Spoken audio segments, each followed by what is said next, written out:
World Insight with Tian, we will bring you all the updates on Friday when the summit takes place, and we're also going to have a very strong panel to discuss all the details. Stay with us here on World Insight. Still to come on our program today. The IMF and World Bank gather for a spring meeting in Washington, warning tariffs would put a damper on global economic growth. What the warning means for trade tensions between China and the U.S. right after this story.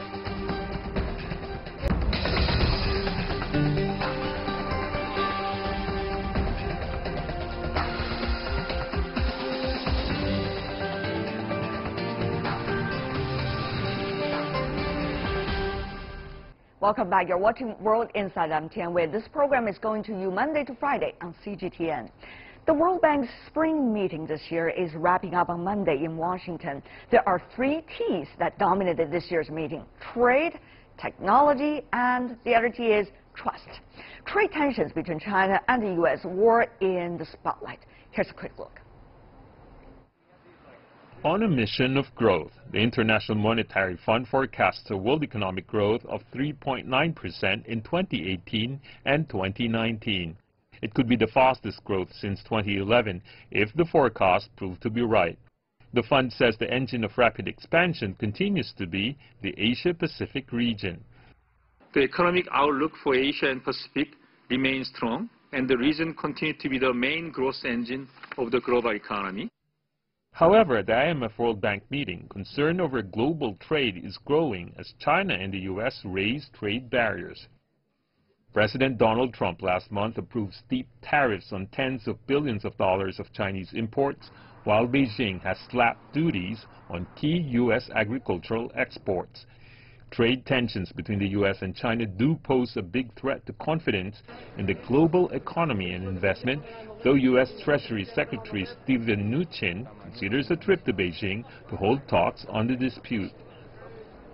And it would not be something that would affect 2 countries, because the world is so interconnected. The supply chains are involving so many different countries, regional, intra-regional, inter-regional, that it would affect the global economy. So as Churchill used to say, it's better to chat-chat than to war. The IMF says technological change is the biggest reason for the dislocation of people, which keeps them away from the benefits of global trade. Trust is another key word. At one panel of the annual meeting, China's Trust Index was mentioned. The 2018 Edelman Trust Barometer reveals that China rose to the top of the Trust Index, and China was also the market that had the most significant increases in trust across all key institutions. Currently, the world economy is facing a raft of challenges. China says it's ready to work on these challenges with the rise in trust indicators.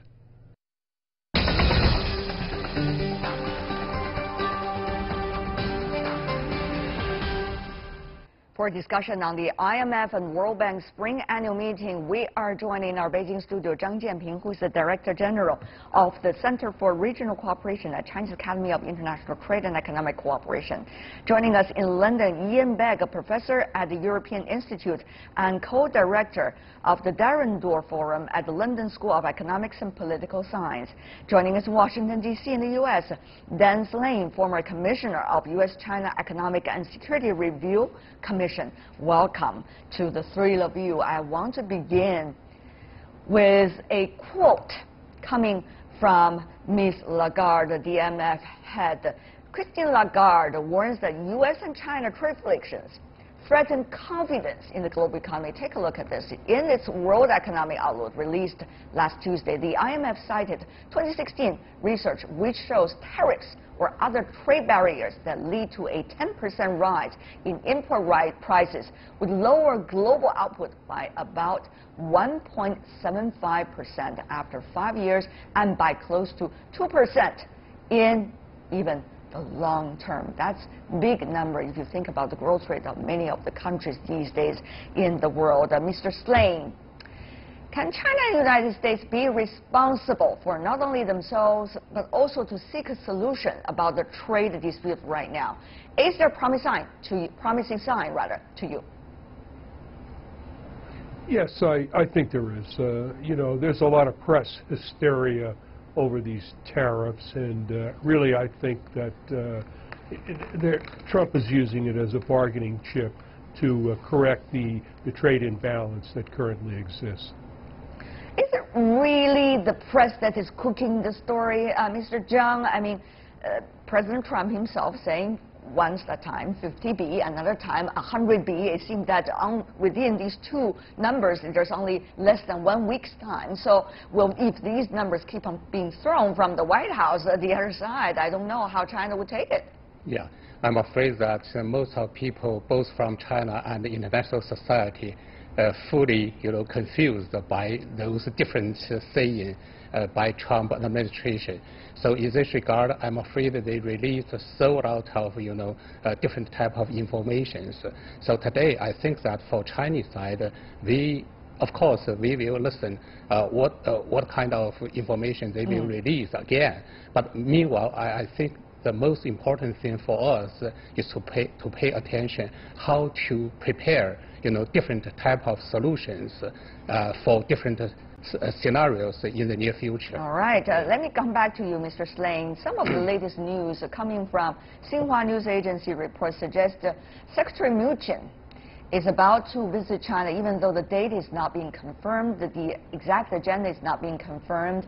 Do we see any promising sign that two sides could at least work on something like a plan for both of them? Meanwhile, the Chinese side, the Ministry of Commerce, did say it welcomed the talk, any kind of talk between the two countries. Mr. Slane. Yes, it's always positive, but Trump is a different type of president than the three that preceded him. I think he is looking for action, and I think he's pushing hard, and I think he wants the Chinese to open up more of their markets and to have a more balanced trade relationship. So I see it as positive. I mean, I think that one of the problems under Obama and Bush and Clinton was the Chinese never felt that the United States was serious. I think they do now under Trump, and I think that there are going to be concessions, and eventually I think they'll work it out. But of course, China has its own concern, just like the United States. There's also political issues, economic issues, trade issues that China needs to address. But Mr. Zhang, it seems that this kind of fight, verbal fight at least, and now to a certain extent already policy fight, would in a way distract people from the real issues the two countries need to handle themselves, which is structural reforms, China and the United States. Mr. Zhang. Of course, I think that structural reform will be needed for both two sides. For example, for Chinese side, now we have so lot of manufacturing sectors, higher proportion in China's GDP. But meanwhile, China's service sector's contribution is less than the average level in a global economy, 60%, this type of level. China just 52% about. On the other hand, if you look at the U.S. side, on the contrary, in the past, in progress of globalization and the regional economic integration, so a lot of manufacturing sectors are moving out of the U.S. to international markets. But in the U.S., the jobless issues for those blue workers are very serious. That's why today Trump has a so extreme, attitude on this type of issues. Yeah, I will let Mr. Beck to come in a bit later, but I have to come back to Mr. Slane. Here's the thing. It seems that the U.S., according to some, is trying to export its internal struggle of anger and impatience about its own structural reform to the relationship between China and the United States. Many wonder whether China has the capability, first of all, to handle that, to solve U.S. internal problem, and secondly, the sophistication for any country to solve the internal problem of another country. Mr. Slane.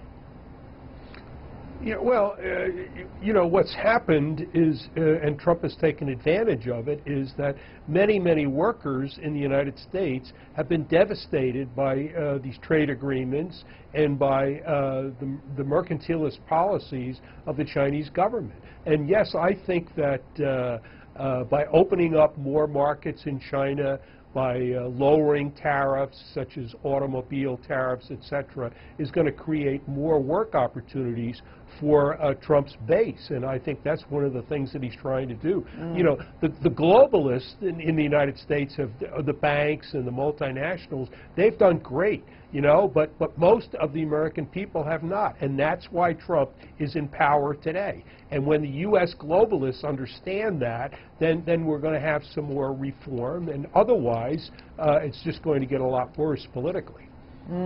But Mr. Begg, you've been listening to your two colleagues talking to one another, certainly with a lot of reasoning, not shouting toward one another. But Mr. Begg, what about your take on this? Well, the first thing to say is that although he does it in an extremely unorthodox way, you cannot deny that what Trump is trying to do and his administration is trying to do is entirely consistent with defending America's national interest. He perceives a problem of other countries exploiting trade agreements.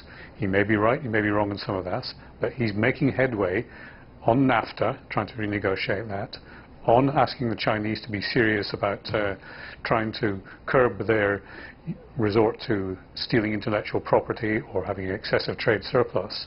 So he is pushing agenda which, as was said previously, previous administrations have not done. Now that said, there is a bigger issue which you began with at the start of your program about what this does to the world trading system. And if it veers out of control, which is not impossible, then it's going to be damaging. We had this in the 1930s. What the World Bank and Christine Lagarde are trying to warn us against is this descending into a very negative kind of trade war rather than being a rebalancing, which is of the sort that Trump wants. But sort of what Trump wants. The question is, what about the others of the international community? There are differences, but there are also different views about China among the countries. So what is likely to be the next step? Professor Begg, I want to ask for your opinion once again. Well, I think these things have a tendency to calm down. There's a lot of what you might call saber rattling at the beginning. I demand this, you insist on that. And these sorts of things come out in the first public pronouncements. And then Steve Mnuchin's go to Beijing, things get rationalized a bit, you reach a compromise, a deal is made, and that's the way it tends to come out. Whether it's in everybody's interest remains to be seen, and there are going to be some losers, as there always are from any new kind of trade deal. And that's where you have this phenomenon of the users shouting loudest and the winners keeping quite quiet and saying, yes, we're happy to put this in our back pocket. But can a deal be made? That is the question, isn't it, Mr. Zhang? We've seen a lot of shouting from the other side. Does it give China any space to make a possibility of real negotiations, of really looking at the real issues from both sides? Yeah, my sense is that I hope that from the U.S. side, they should keep their promise on WTO. That is, since 1994, they will not use, a 301, this type of old tools to blame other economies. This is the very important issues. Meanwhile, I hope that even if we have trade concerns and frictions, we can, we can explore potential solutions, on WTO rules and regulations. Also, that for China's own reform and reform and opening up, actually, China is still the biggest developing economies. We have our own procedures and progress. We hope that from the U.S. side, they also can, respect China's, own steps. Right. But having said that, though, Mr. Zhang, you're taking the U.S. as if it is an iron board. Everybody agree with one another. But it's not. Mr. Slane, you know better than I do. Besides the division of labor among the governments, you also have a very unique president now. So despite of all these technical experts that are coming to China, or some of the important figures of the administration, will some of the discussions done, if it can be done, will provide any light of a future solution if the White House is having something very different in mind? Yeah, well, I think that at the end of the day, it's all about negotiating, and Trump is using tariffs as a bargaining chip, And the Chinese government is very realistic and pragmatic. They are not going to allow a trade war to exist. So some negotiations will take place and some agreements, and both parties will give whatever is needed, and at the end of the day, it'll all work out. That's my personal belief. Well, at the end of the day, we don't know how long is the end of the day before we are approaching there, but for now, I do appreciate that kind of sense of optimism coming from you as well, Mr. Slane. For now, I want to thank the three of you for being with us, Zhang Jianping, Ian Begg, and also Dan Slane. Thank you so much, gentlemen, for being with us. That is all the time we have for today. If you'd like to see more, try to find us World Insight CGTN into your search engine, or check out our YouTube channel. Follow us on Twitter, Facebook, and Sina Weibo. From me, Tian Wei, and everyone on the World Insight team, thanks for watching. Tune in again next time for insights across China and around the world. Good night.